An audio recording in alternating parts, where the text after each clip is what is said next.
syndrome d'apnée du sommeil. Je crois que vous avez un peu une idée parce que c'est une pathologie qui est récente, soi-disant récente, parce que moi, quand j'étais en troisième année, quatrième année, on faisait nous les cours de pneumologie en quatrième année, on n'avait pas fait ce cours. Mais c'est une pathologie qui devient de plus en plus fréquente et il faut la connaître. Donc, les objectifs de ce cours sur le syndrome d'apnée du sommeil, on va le définir ensemble. On va voir les facteurs de risque du syndrome d'apnée du sommeil. On va établir le diagnostic positif. On va voir les complications et voir également les moyens thérapeutiques. Comme toute pathologie, il faut la définir, voir les facteurs de risque, faire le diagnostic positif, le diagnostic différentiel. Mais là, c'est les objectifs de ce cours. Il faut les connaître. Donc, c'est quoi le syndrome d'apnée du sommeil? C'est une pathologie qui est méconnue, qui affecte une grande partie de la population, mais comme j'ai mis, il reste méconnu. On ne la connaît pas suffisamment. Donc, ces 10 dernières années, on a commencé à s'intéresser à cette pathologie. On l'a introduit au cours magistraux et également on fait des diplômes universitaires à la faculté de médecine publique. Donc, c'est une pathologie. C'est une on pourra dire que c'est une petite spécialité à l'intérieur de la pneumologie, mais aussi d'autres spécialités s'intéressent, les cardio, les ORL, les neuro, et on va voir pourquoi. D'accord? Parce que c'est une pathologie un peu multidisciplinaire. Il faut savoir que 9 patients apnéiques sur 10 sont des patients qui s'ignorent. Donc, on peut avoir cette pathologie et on l'ignore. Regardez la fréquence des patients qui s'ignorent. Les apnées du sommeil représentent environ 60% des consultations d'un laboratoire du sommeil. Je vous explique. Donc, c'est quoi le laboratoire du sommeil? Donc, c'est un laboratoire qui s'intéresse à détecter et traiter les pathologies du sommeil. Et on va voir que l'apnée du sommeil fait partie des pathologies de ces pathologies parce que le motif de la consultation, si on va voir, c'est une somnolence diurne excessive. Donc, parmi les patients qui viennent consulter pour une somnolence diurne excessive, on détecte 60% qui ont un syndrome d'apnée du sommeil. Le principal facteur de risque de cette pathologie est l'obésité. Malheureusement, pour le sexe masculin, prédominance masculine.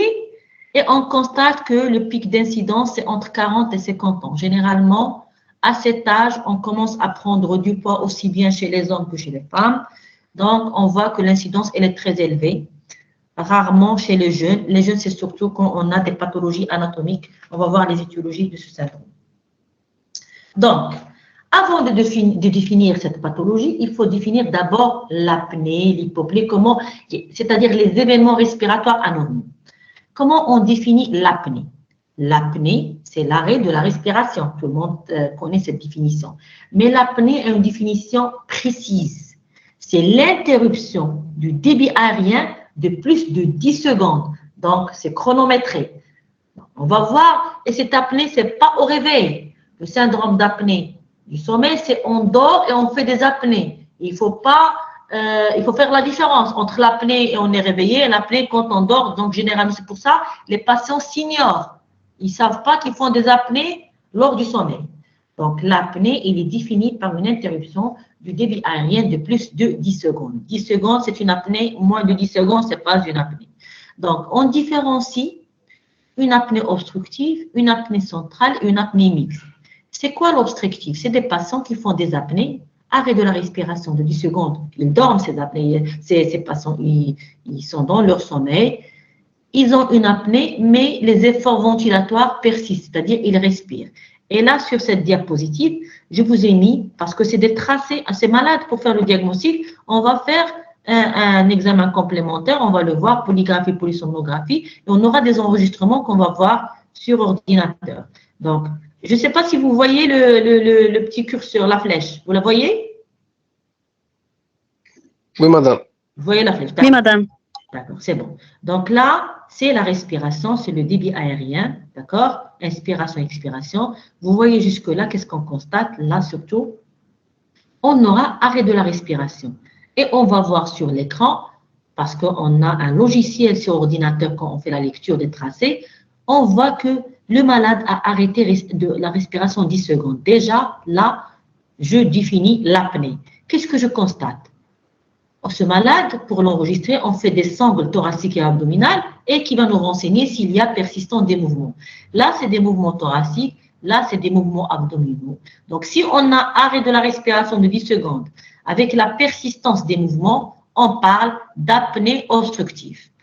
Si on a un arrêt de la respiration pendant 10 secondes, mais avec arrêt également des mouvements thoraciques et des mouvements abdominaux, c'est la définition d'une apnée centrale.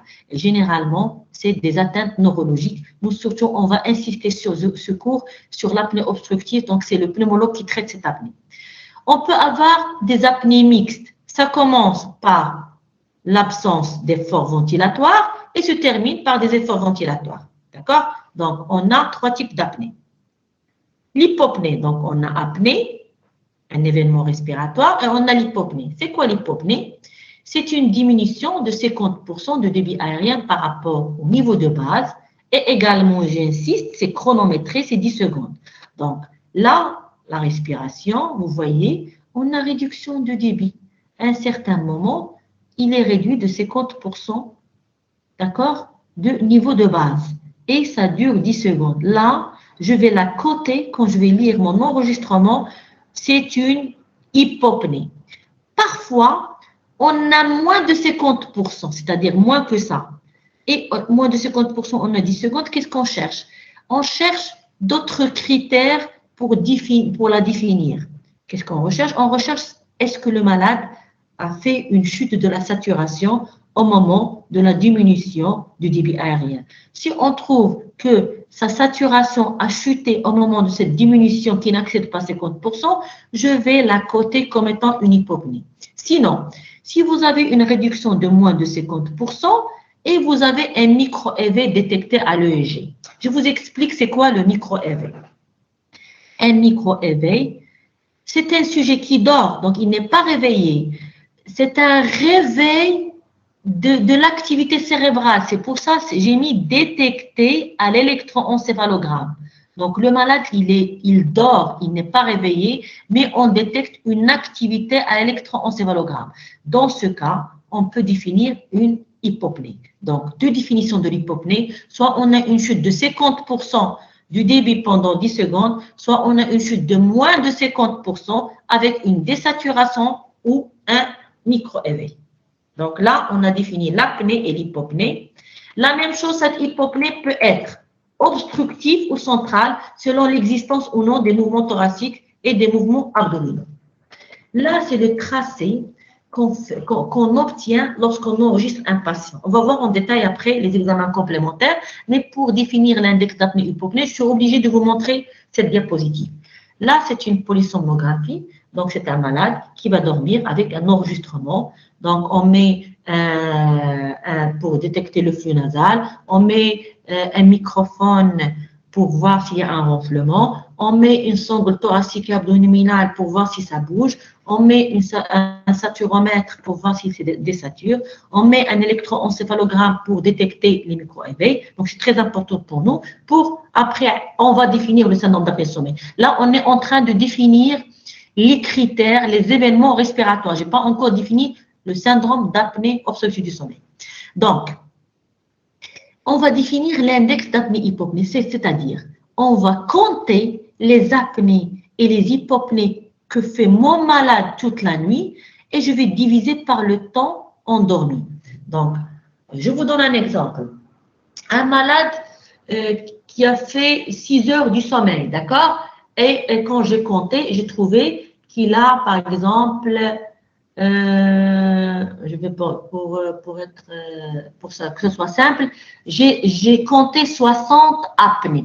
Donc, au cours de ces 6 heures. Donc, je vais prendre les 60, je vais les diviser sur 6 et l'index d'apnée-hypopnée de ce malade est égal à 10 apnées par heure. D'accord? Donc, c'est comme ça on calcule. Et sur cette plaque, je vous ai mis le flux nasal. Donc, c'est le logiciel qui me donne tout ça. Voici le flux nasal, c'est comme tout à l'heure. Qu'est-ce qu'on constate? Qu'il y a un arrêt du flux. D'accord?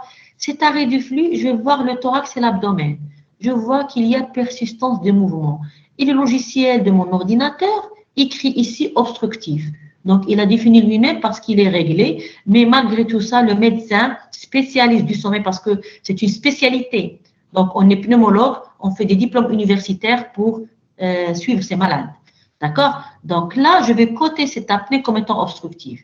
Donc, le malade revient à la respiration, il fait un arrêt respiratoire. Vous voyez les minutes, les secondes plutôt. Il fait un arrêt respiratoire, je vois s'il y a des mouvements, c'est obstructif, ainsi de suite. Donc, à la fin, ça va me calculer les apnées obstructives et je vais la diviser sur le nombre du sommeil parce que cette logiciel, les capteurs qu'on va mettre vont nous montrer quand est-ce que le malade, donc effectivement, il dort ou pas. D'accord? Il y a d'autres choses qu'on voit ici, le renflement, vous voyez, la désaturation. Là, pour vous expliquer l'index d'apnée-hypopnée, comment on le calcule.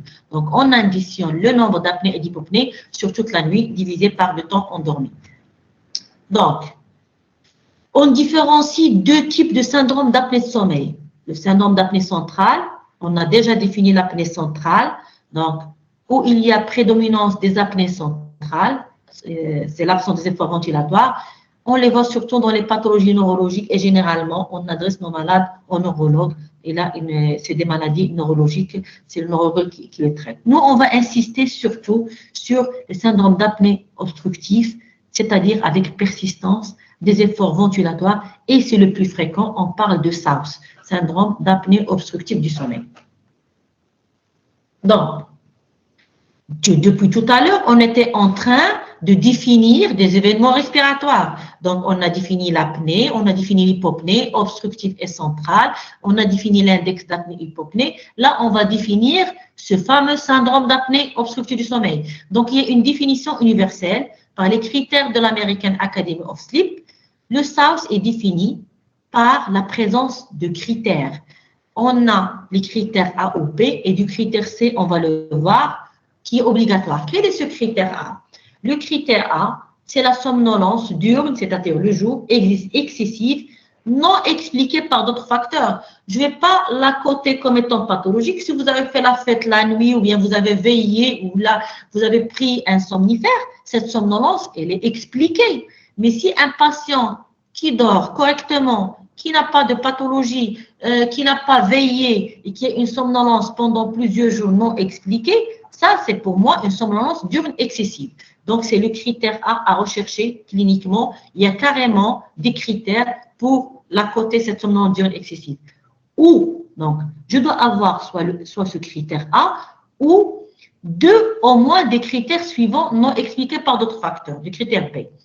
Soit le patient va rapporter des ronflements sévères, et généralement, c'est le conjoint qui vient consulter avec le patient, parce que le malade, quand on dort, on ne sait pas si on ronfle ou pas. Et généralement, des anecdotes, il y a des malades qui viennent avec le conjoint, qui les a pris en vidéo ou bien carrément donc, pour montrer au médecin que effectivement le conjoint ou la conjointe, il ronfle tout le temps, il fait des arrêts respiratoires sans se rendre compte. Soit le malade vous dit qu'il s'étouffe. Donc, parfois, cette apnée réveille le malade pour respirer. Soit le malade vous dit que je me réveille souvent au cours de mon sommeil, soit j'ai dormi pendant 8 heures et le lendemain, je ne me sens pas reposé, c'est des sommeils non réparateurs, soit il est fatigué la journée, soit il a une difficulté de concentration et soit il a une nicturie, c'est-à-dire une miction plus par nuit, plus d'une miction par nuit, c'est pas normal. D'accord. Donc, on a à l'interrogatoire, on doit rechercher chez ces malades critère A, la somnolence diurne excessive qui est très fréquente, non expliquée par d'autres facteurs. On doit rechercher s'il a au moins, si on a ce caractère critère A, on doit le rechercher les autres critères, mais seulement ce critère A, on peut définir avec ce critère A le syndrome d'apnée de sommeil ou deux au moins des critères suivants et j'insiste sur ET, c'est-à-dire c'est un critère obligatoire. Sans ce critère, on ne peut pas définir un syndrome d'apnée obstructive du sommeil. C'est un critère polysomnographique ou polygraphique, c'est-à-dire on a fait l'enregistrement et on a calculé et on a trouvé que l'index d'apnée-hypopnée, il est supérieur ou égal à 5 par heure. Moins de 5, on ne peut pas parler d'un syndrome d'apnée de sommeil. Je m'explique. Vous avez un malade qui vous raconte qui a une somnolence diurne excessive. Et vous avez fait une polysomnographie ou polygraphie. Et vous avez trouvé un index d'apnée-hypopnée à 4 ou 3. Ce n'est pas un syndrome d'apnée de sommeil, parce que c'est un critère obligatoire. Donc, rappelez-vous de cette définition. Donc, le syndrome d'apnée de sommeil obstructive, je dis bien sûr obstructive, il faut avoir soit le critère A, soit le critère B. Le critère A, c'est une somnolence diurne excessive non expliquée par d'autres facteurs, ou deux au moins des critères suivants, des critères B, renflement, sensation d'étouffement, éveil, fatigue, difficulté de concentration, et obligatoirement, il faut avoir le critère polysomnographique, c'est l'index d'apnée-hypopnée supérieur ou égal à 5 par heure. Donc, c'est ça la définition du syndrome d'apnée obstructive du sommeil. Quand on a tout ça, on est sûr du diagnostic positif pour proposer après une thérapeutique à mon patient, parce qu'on va voir, il y a des répercussions importantes sur l'état du patient qui a ce syndrome. Donc, comme tout malade, on fait un interrogatoire et on va rechercher les facteurs de risque. Donc, quand un malade vient nous voir en consultation pour se plaindre d'une somnolence diurne excessive, j'essaie de le cadrer et de chercher les facteurs de risque d'un syndrome d'apnée de sommeil. Le sexe, on a vu qu'il est plus fréquent chez l'homme. Généralement, les consultations, plus d'hommes que les femmes, mais on a aussi des femmes qu'on suit en consultation du sommeil. On a des prévalences familiales. Il y a des familles où il y a beaucoup de syndromes d'apnée de sommeil, donc dans la même famille. Il y a la ménopause. Généralement, quand ça survient chez la femme, généralement, c'est des femmes ménopausées. Ça coïncide avec les hormones et également la perturbation hormonale donne une obésité chez la femme et ça peut, on va voir, ça peut être la cause. Il y a certaines pathologies endocriniennes, c'est surtout l'acromégalie. C'est des patients qui ont une anatomie différente, donc c'est des individus qui sont grands de taille, avec le faciès qui est très grand. On parle d'acromégalie, on a détecté chez eux pas mal de syndrome d'apnée de sommeil et vous voyez, ça représente, ces malades ont 50% de ces malades ont un syndrome d'apnée de sommeil, et également chez les malades qui ont une hypothyroïdie. L'obésité, surtout, un gros coup, je vais vous expliquer pourquoi. Et également des patients, on va voir s'il a des anomalies crânio-faciales, un pharynx étroit, une rétrognatsie, c'est le menton qui est un peu poussé, une macroglossie, une grosse langue. Et je vais chercher également à l'interrogatoire si le patient prend des hypnotiques quotidiennement ou des somnifères qui vont entraîner et aggraver une relaxation musculaire. Donc, c'est des facteurs de risque à rechercher à l'interrogatoire et à l'examen clinique. Donc, sur cette diapositive, je vous ai mis 3 photos. Donc, sur cette photo, là, c'est une rétrognatsie. Vous voyez comment il est le menton. Il est poussé et ça pousse le pharynx. Là, vous avez des angines, c'est une hypertrophie amygdalienne et vous voyez la luette. Il y a un petit pertuis pour que ce patient respire et la nuit, ça va s'aggraver. Peut-être la journée, il arrive à respirer parce qu'on est éveillé, les muscles, ils sont éveillés, mais la nuit, tout est relâché, on dort, les muscles sont plus relâchés et il peut faire des apnées. Là, sur ce dispositif, on a une grosse langue et je vous donne tout le temps, je demande cette question aux étudiants. Pour détecter une macroglossie, vous voyez, il y a des empreintes des dents sur la langue. C'est pas normal, si vous voyez vos langues, il n'y a pas une empreinte. Le fait qu'il y a une grosse langue, au moment où il dort, il pose ses dents sur la langue et ça reste des empreintes. Donc là, c'est une macroglossie et c'est parmi les facteurs de risque d'un syndrome d'apnée du sommeil. Donc, il faut comprendre la physiopathologie pour traiter ces malades. Tout se passe autour de ce pharynx. Le pharynx, c'est un tube, d'accord? Voici, c'est le pharynx, c'est un tube, d'accord? Souple, sans structure rigide, qui est déformable, il se déforme. Quand il y a une atteinte des muscles respiratoires de la région du pharynx, on peut la compenser pendant la journée parce qu'on est réveillé, on peut faire un effort pour respirer. Mais elle peut se révéler la nuit avec la perte, comme je vous ai dit, des mécanismes compensateurs, tout est relâché. Donc, c'est pour ça qu'on a l'apparition de l'apnée. Donc, quel est l'organe clé de ce syndrome d'apnée de sommeil qu'il faut corriger? C'est le pharynx. Et vous voyez, l'air passe par le pharynx. Donc, un arrêt quelle que soit l'étiologie au niveau du pharynx, va empêcher le passage d'air à l'intérieur du poumon. Donc, sur cette diapositive, je vous ai mis le mécanisme du syndrome d'apnée obstructive du sommeil et vous allez suivre avec moi le curseur. Donc, quand on a une activité musculaire pharyngée diminuée, qu'est-ce qui va se passer? Il y aura une occlusion des voies aériennes supérieures. Donc, c'est la première chose. Donc, ça se ferme. Le voici. Donc, les muscles sont relâchés. Il y a une occlusion. Il n'y a plus de passage. Donc, quand il n'y a plus de passage, qu'est-ce qu'il y a? Il y a l'apnée. On parle de l'apnée, c'est l'arrêt de la respiration pendant 10 secondes. D'accord? On parle d'apnée. Après, quand le patient fait cette apnée, la conséquence, c'est évident, on arrête de la respiration. Il y aura quoi? Il y aura une hypoxie avec une hypercapnie. On n'a plus d'oxygène. On arrête la respiration, donc plus d'oxygène. Cette hypoxie et hypercapnie va se comporter comme un stimulateur pour stimuler les muscles pour se réveiller et stimuler l'effort respiratoire. Ça va entraîner, ça va entraîner une augmentation d'un effort ventilatoire. Donc, le malade, il va lutter pour expirer. Donc, l'hypoxie va entraîner cette stimulation de l'effort ventilatoire. Cet effort ventilatoire va entraîner micro-éveil. Et j'insiste, le micro-éveil, ça ne va pas réveiller le patient, il est détecté par une activité cérébrale. Donc, il y a ce micro-éveil, il va être effectué, on va le détecter sur l'électroencéphalogramme.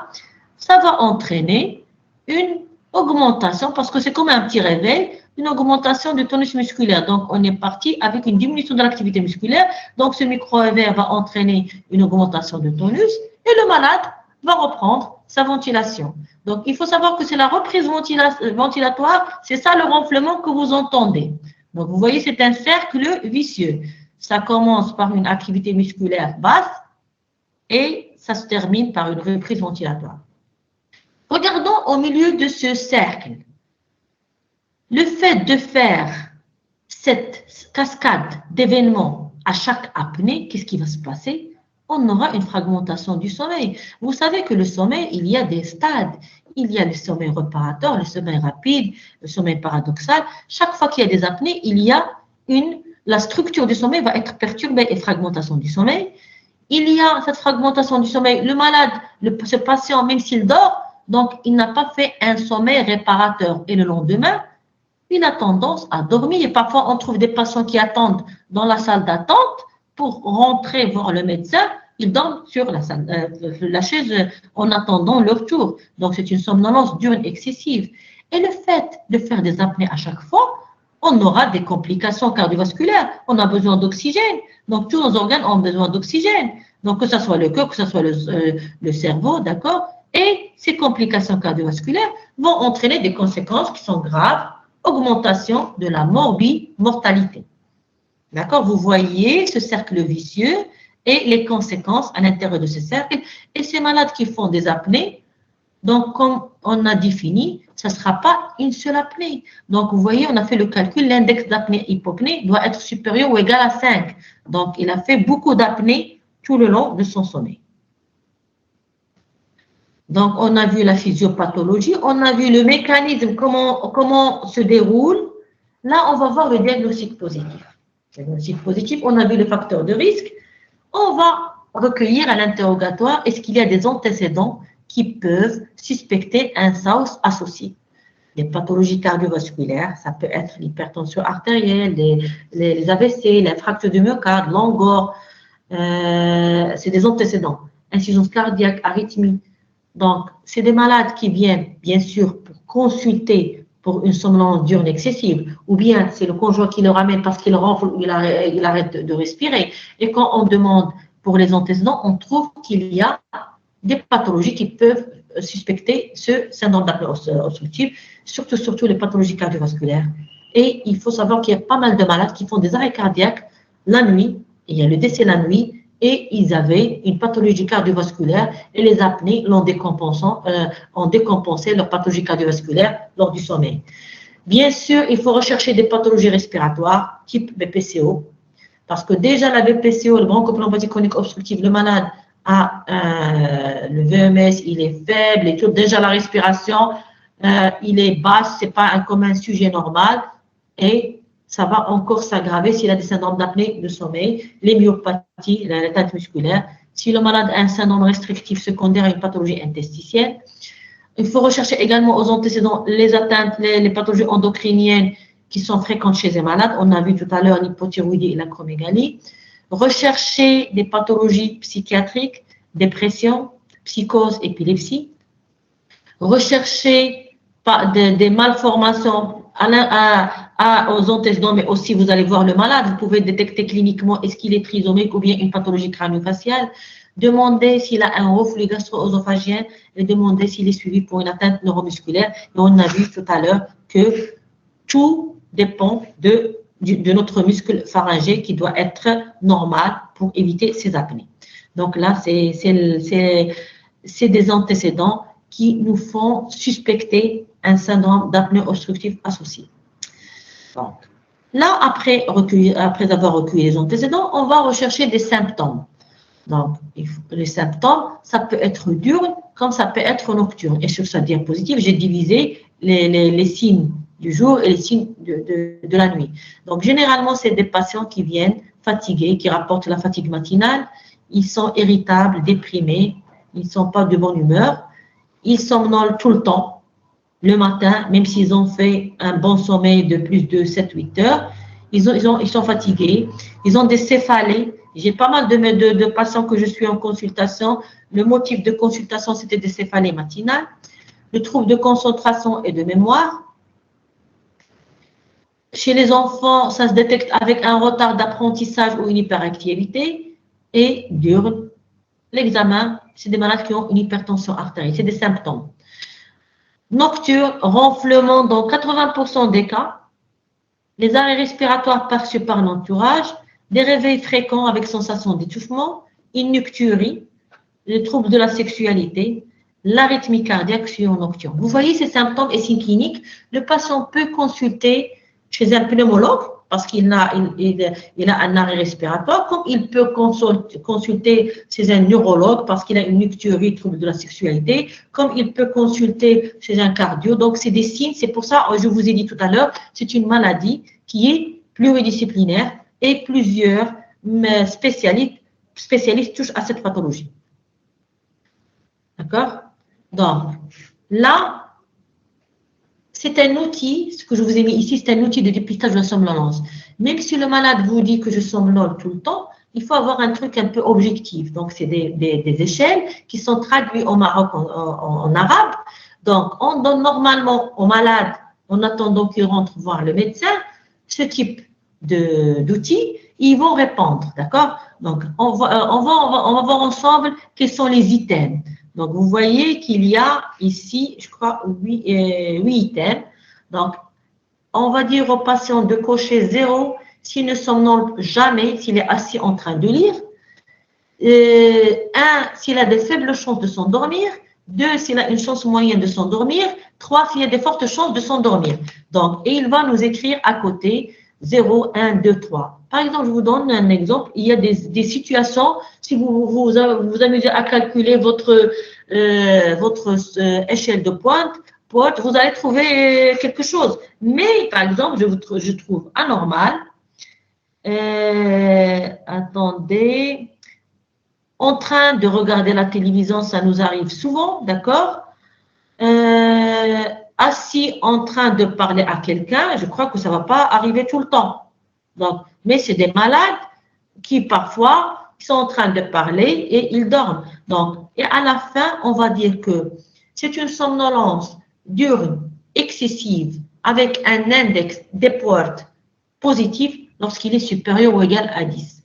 Donc, je vous donne un exemple. Donc, on a ici 8 items. S'il met 2 chacun, donc faible chance de s'endormir, on va avoir plus de 10. Donc, on va dire que effectivement, c'est un malade qui a une somnolence diurne excessive.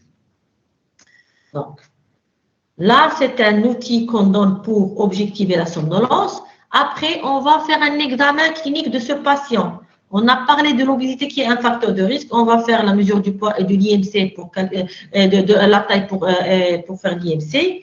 L'obésité du cou, on est pour quelque chose parce que le cou, le pharynx, il est au niveau du cou. Donc, plus les patients ont l'obésité du cou, plus ça comprime le pharynx. Également, l'abdomen, un gros ventre. Au moment de quand on dort, généralement aussi, un patient qui a un gros périmètre abdomen, il dort sur le dos, ça bascule et ça peut comprimer le thorax. On va examiner bien sûr le cœur et le gros vaisseau. On peut détecter une pathologie cardiovasculaire associée et également mesurer la tension artérielle. Donc, tout ça, on est dans la clinique, dans les facteurs de risque et le dépistage. Le diagnostic, on l'a vu ensemble, ça doit être critère A, somnolence diurne excessive, ou deux des critères B, on a vu beaucoup de critères, ça peut être une nicturie, ça peut être un ronflement, ça peut être beaucoup de choses, et 3 ET, c'est-à-dire un index d'apnée-hypopnée supérieur ou égal à 5. Donc, pour calculer cet indice d'apnée-hypopnée, il faut un système d'enregistrement. Donc, on a plusieurs systèmes d'enregistrement pour poser le diagnostic positif. Ils vont être classés selon le nombre des capteurs.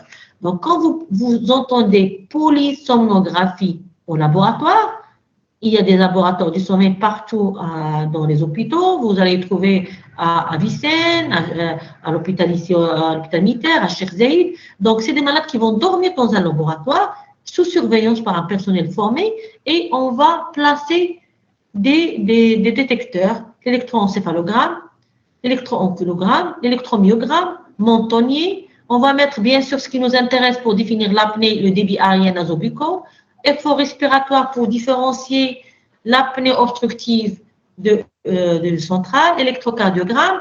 La saturation, on a trouvé qu'elle est importante pour côté l'hypopnée parce qu'une désaturation de 3, s'il y a une désaturation de 3, moins de 3, donc avec une réduction du débit aérien de moins de 50%, on peut poser le diagnostic d'une hypopnée. On va aussi mettre des capteurs au niveau des jambiers, position, renflement, tout ça, ça va nous renseigner pourquoi. Parce que si je ne mets pas l'électroencéphalogramme, les signaux, je ne peux pas détecter quand est-ce que mon malade dort. Et bien sûr, c'est très important l'électroencéphalogramme pour voir s'il y a une activité cérébrale pour parler de micro-éveil. D'accord. Et le renflement, c'est très important parce que la reprise ventilatoire vient généralement après l'apnée du sommeil. C'est des signes qui vont nous permettre de poser le diagnostic de l'apnée pour la calculer après, pour avoir un index d'apnée-hypopnée.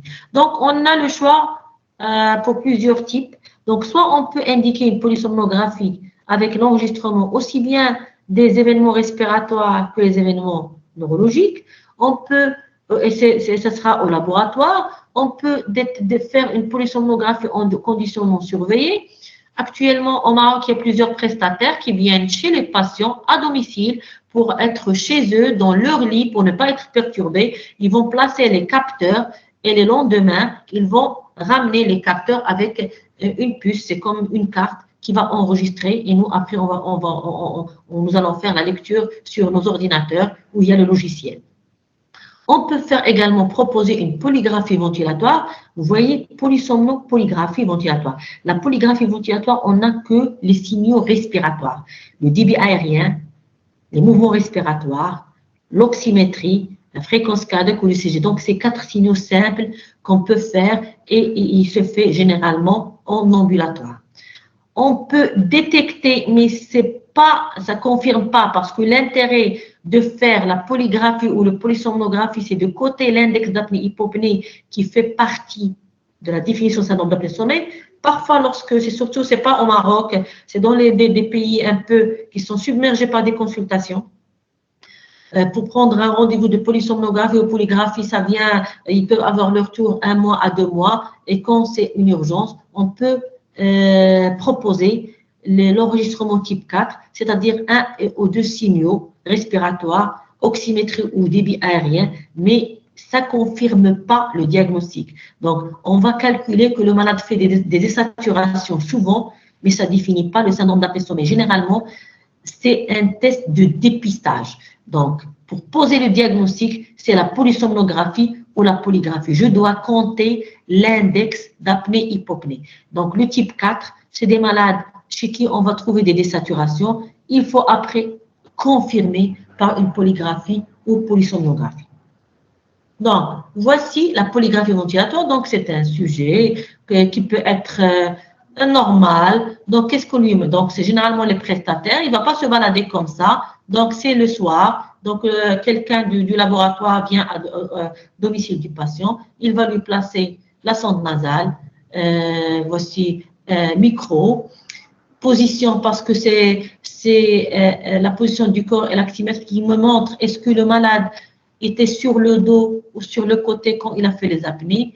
Les sangles thoraciques pour voir s'il y a des mouvements thoraciques et abdominaux pour dire que j'ai une apnée centrale ou obstructive. Et bien sûr, le taux d'oxygène dans le sang et dans le pouls. Généralement, le prestataire du laboratoire le place et le règle. Par exemple, il va demander au patient à quelle heure vous dormez. Il peut lui dire, par exemple, vers 11 heures du soir. Donc, il va régler l'appareil à commencer à enregistrer à partir de 11 heures, d'accord? Mais nous, on va savoir quand on va lire, est-ce qu'effectivement, parce qu'on ne peut pas dormir à 11 heures, peut-être on pourra avoir un décalage, il peut dormir après, ou probablement pas 11 heures, on déclenche à partir de 9h30, 10 heures, et quand on lit le logiciel, on peut détecter si le malade était réveillé ou pas. C'est surtout par la position. Donc, si le malade bouge beaucoup, il est réveillé. Là, c'est une polysomnographie. L'intérêt, c'est quantifier les micro-éveils liés à un événement respiratoire en plus des données de polygraphie. Donc, on a les données de la polygraphie. Tous ces capteurs, ils sont là et on rajoute l'électroencéphalogramme.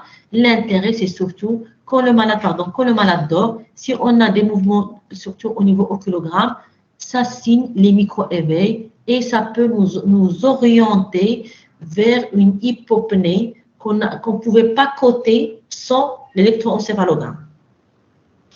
Donc, comme toute pathologie, on fait le diagnostic positif, il y a des diagnostics différentiels. Parfois, je reçois des malades qui viennent me dire « j'ai des apnées » et quand j'interroge, je trouve que c'est des malades qui sont asthmatiques. Soit ils sont stressés, soit ils font des crises d'asthme, mais l'apnée, j'insiste, c'est au cours de la nuit. Donc, et même au cours de la nuit, on va voir des diagnostics différentiels.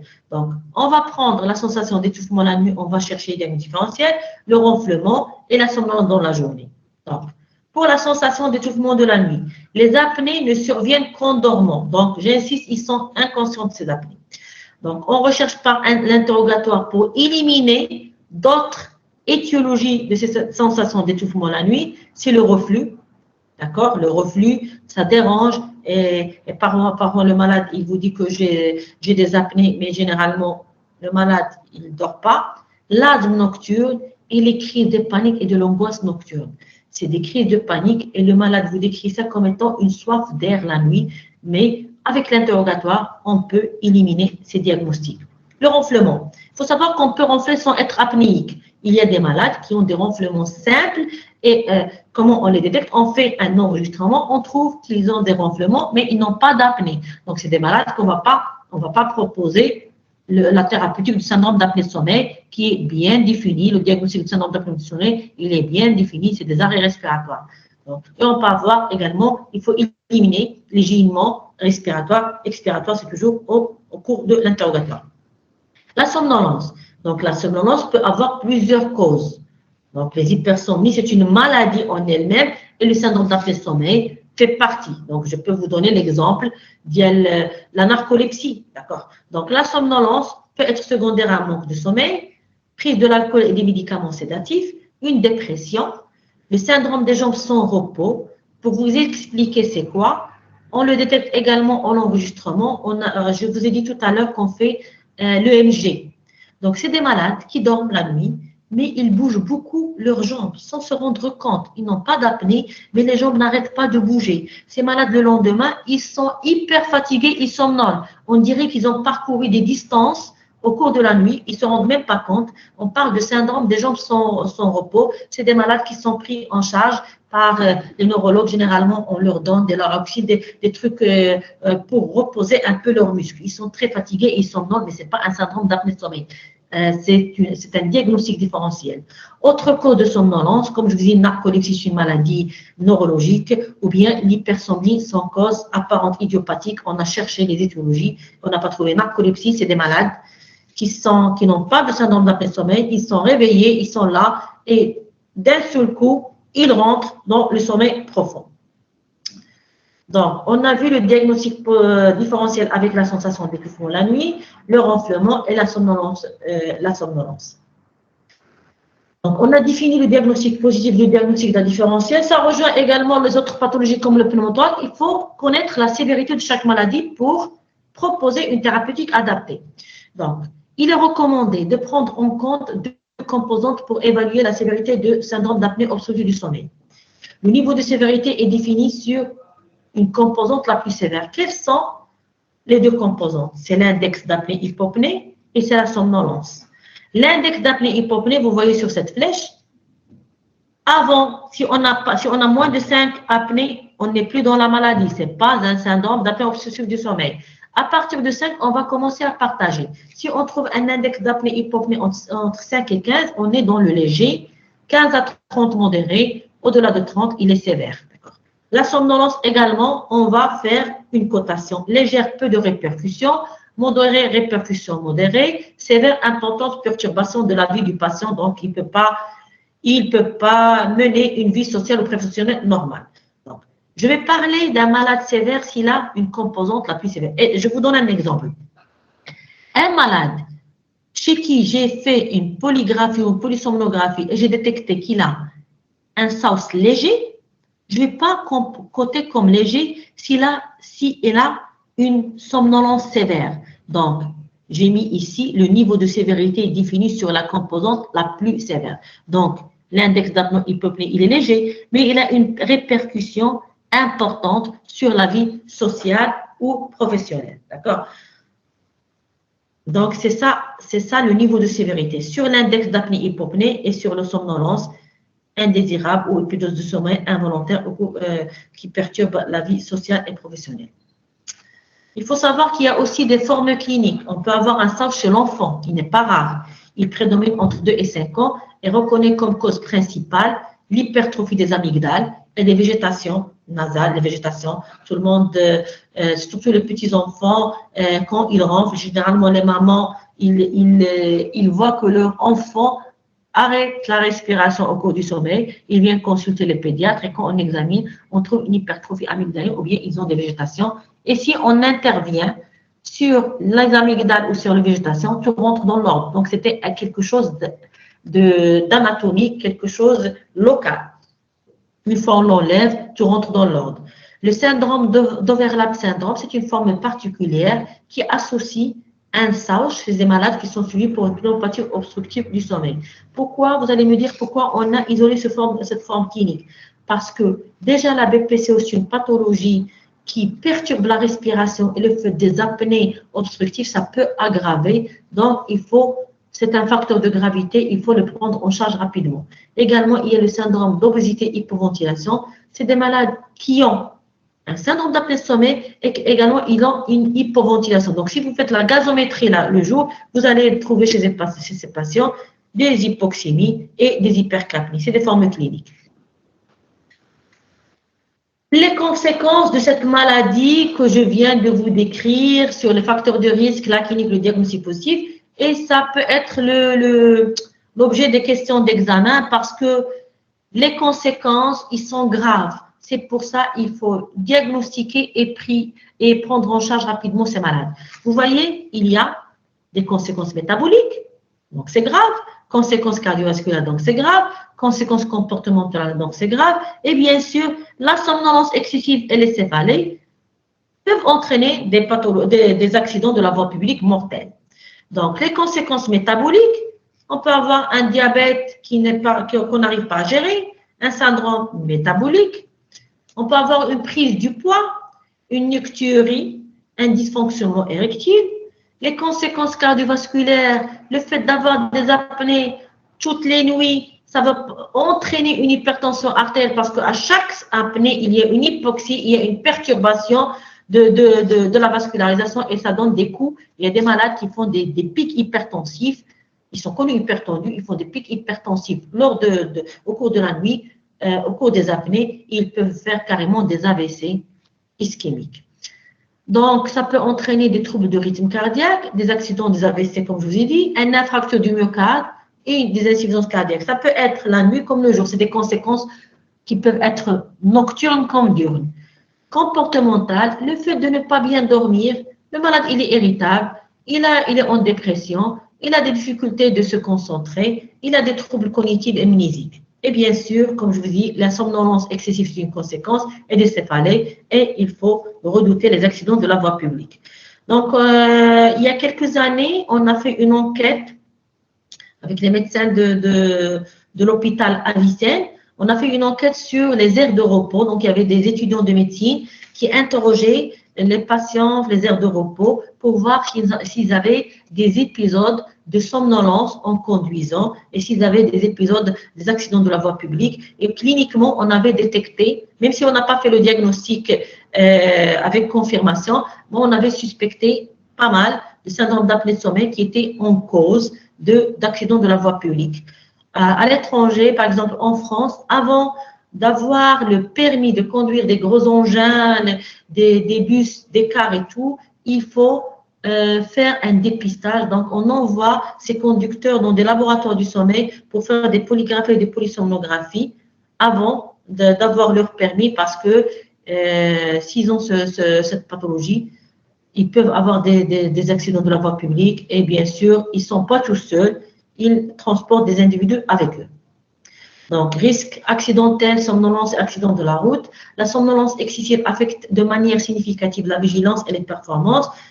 Un accident sur 3 sur autoroute, donc, il est dû au syndrome d'apnée de sommeil. Donc, c'est important de dépister le SAOS après un accident de voiture. Le bilan à réaliser avant de proposer une thérapeutique chez ces patients. Bien sûr, la radiographie de thoracique, il faut la faire parfois pour éliminer d'emblée des diagnostics différentiels parfois, mais pas pour éliminer le diagnostic de SAOS. Un bilan fonctionnel respiratoire, le FR pour voir s'il y a une BPCO, gazométrie pour voir s'il n'est pas en hypoxie, bilan cardiovasculaire pour détecter s'il y a une pathologie cardiovasculaire associée, bilan métabolique, surtout rechercher un diabète, une hypercholestérolémie, dépistage d'une hypothyroïdie, un bilan ORL clinique et paraclinique. On a vu tout à l'heure, tout se passe au niveau du pharynx. S'il y a une pathologie ORL, on a vu l'exemple des amygdales, une grosse langue, on peut la détecter donc, et la corriger. Le traitement. Comme tout traitement, on va voir les buts, les moyens et les indications. Le but de mon traitement ici, c'est de stabiliser les voies aériennes supérieures pendant le sommeil. Donc, si je stabilise, l'air va rentrer et je vais respirer, il n'y aura pas d'apnée. Traiter et bien sûr ne pas oublier de traiter les conséquences, surtout l'hypertension artérielle et les somnolences diurnes excessives. Comment on va faire? Donc, tout d'abord, pour tout le monde, quelle que soit la sévérité du SAOS, il faut une règle hygiéno-diététique chez tous les patients. Éviter l'alcool le soir, éviter les benzodiazépines, éviter la privation du sommeil et les dettes du sommeil et les, je sais pas, les jeunes actuellement, ils restent tout le temps réveillés le soir, ça perturbe le sommeil et ils peuvent avoir des conséquences le lendemain. Donc, c'est des conseils hygiéno-diététiques, limiter la privation. Si vous voyez un malade qui a une obésité, perdre du poids, ça peut l'aider, d'accord? Donc, c'est des mesures qui peuvent aider.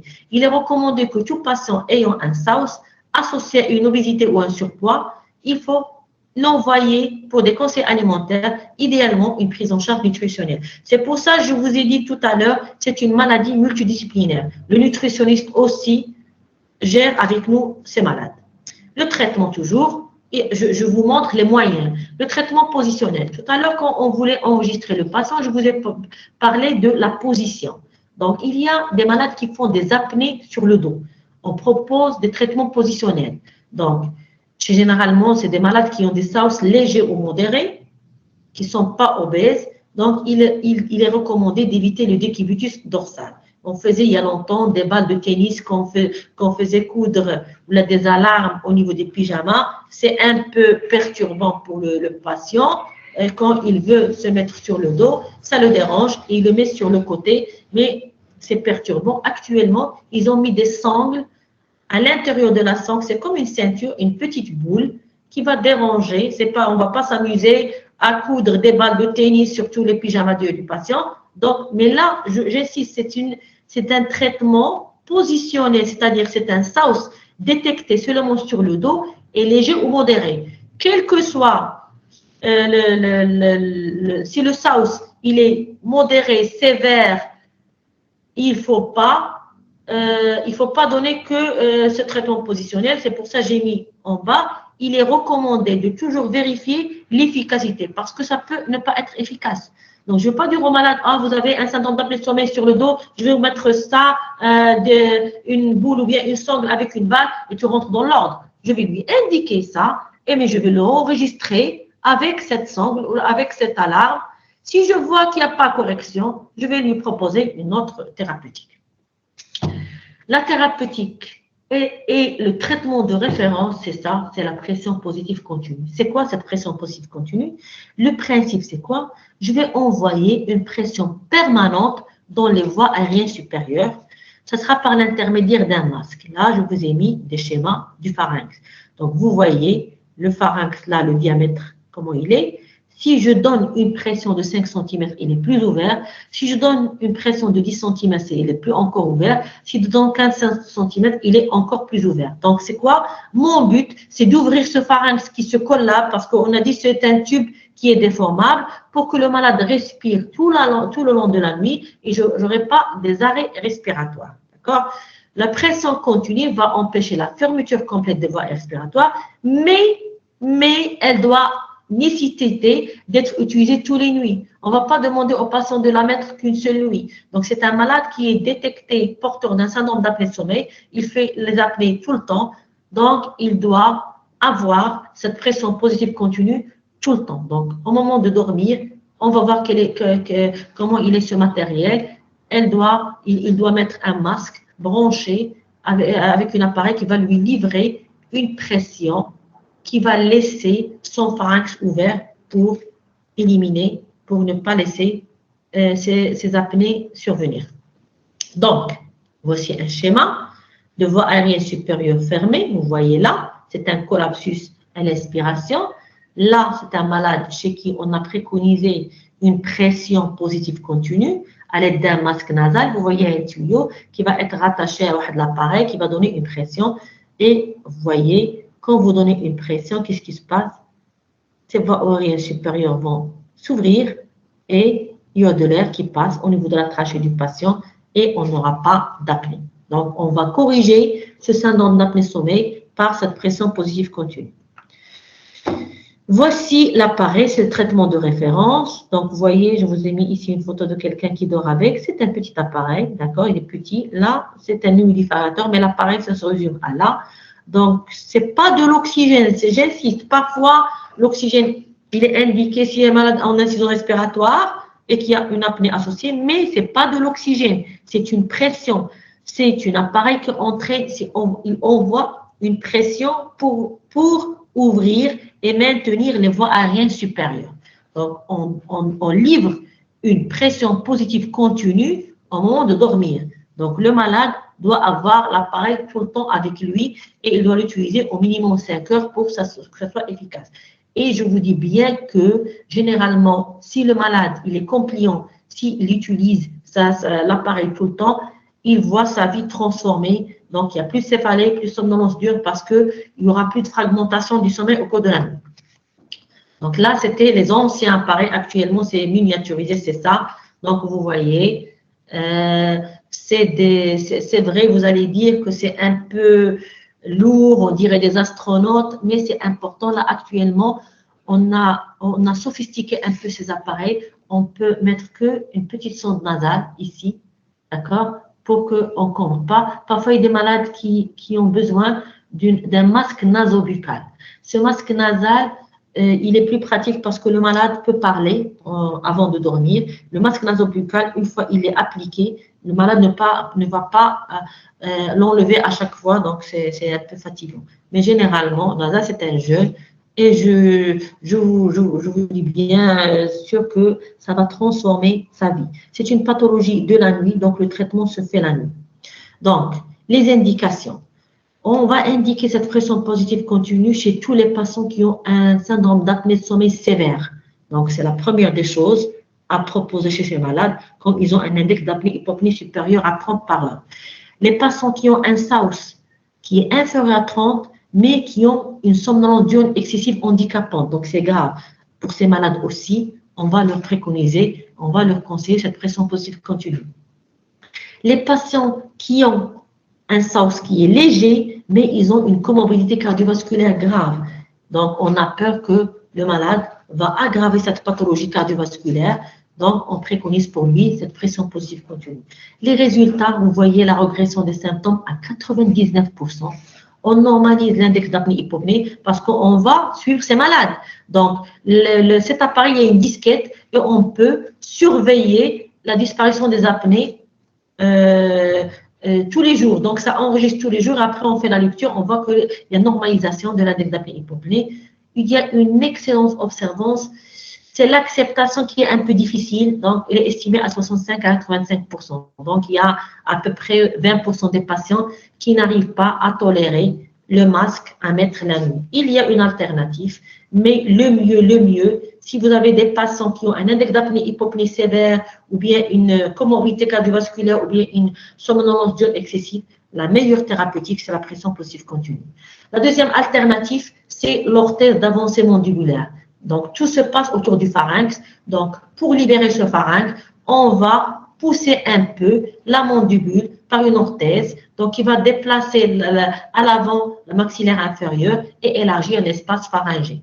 Le traitement s'adresse spécifiquement aux patients atteints de SAOS sévère qui vont refuser la pression positive continue ou là après échec, et pour les malades qui ont un SAOS léger ou modéré, entre 10 à 30, ou bien des ronfleurs asymptomatiques, ou symptomatiques mais qui refusent la PPC. C'est une orthèse qui se fait que la nuit. Donc, vous voyez comment il a appliqué. Il y a ici comme une gouttière, c'est comme les bagues, mais c'est une gouttière qui va pousser. Donc, c'est un dentiste qui fait le sommet, qui va la mettre pour le patient et qui va la régler selon les dents du patient. Il faut avoir minimum au moins 8 dents pour l'appliquer. Donc, il faut envoyer le malade chez un dentiste pour voir est-ce qu'on peut faire l'orthèse d'avancée mandibulaire. La chirurgie, parfois, il est préconisé, mais c'est des chirurgies lourdes, intervenir sur le pharynx. Une désobstruction nasale, on a vu le cas des végétations chez l'enfant, mais parfois, on a des traitements tels que la turbinectomie. Les amygdales, si on a une hypertrophie amygdalienne. Glossectomie, c'est une grosse langue, mais c'est des chirurgies un peu lourdes. Et bien sûr, la chirurgie maxillofaciale, osseuse, type suspension de l'os hyoïde, transposition génienne ou bien l'avancée maxillo-mandibulaire. Là, j'ai une image d'un patient, un jeune patient de 34 ans qui avait un index d'hypopnée à 50. On lui a fait une chirurgie d'avancée mandibulaire. On a rajouté 30 mm et regardez, l'index d'apnée-hypopnée, il est passé de 50 à 8 en post-opératoire et après, il s'est normalisé. Donc, en conclusion, le syndrome d'apnée de sommeil, c'est une pathologie fréquente chez les sujets adultes d'âge moyen. Il est caractérisé par un collapsus répété des voies aériennes supérieures au cours du sommeil, il est répété. Le diagnostic repose, on a bien vu les signes cliniques, mais il faut un enregistrement polygraphique ou polysomnographique. Il faut savoir que ce syndrome non traité, on a vu les complications, expose à d'importantes perturbations de la qualité de vie, avec un risque accru d'accident automobile, avec une augmentation de la morbidité et de la mortalité cardiovasculaire. Le traitement de référence, c'est la pression positive continue au cours du sommeil pour laisser le pharynx ouvert. Et on a vu ensemble que c'est une pathologie qui touche le cardiovasculaire, endocrinien, neurologique, psychologique. Il s'agit d'une prise en charge qui doit être multidisciplinaire.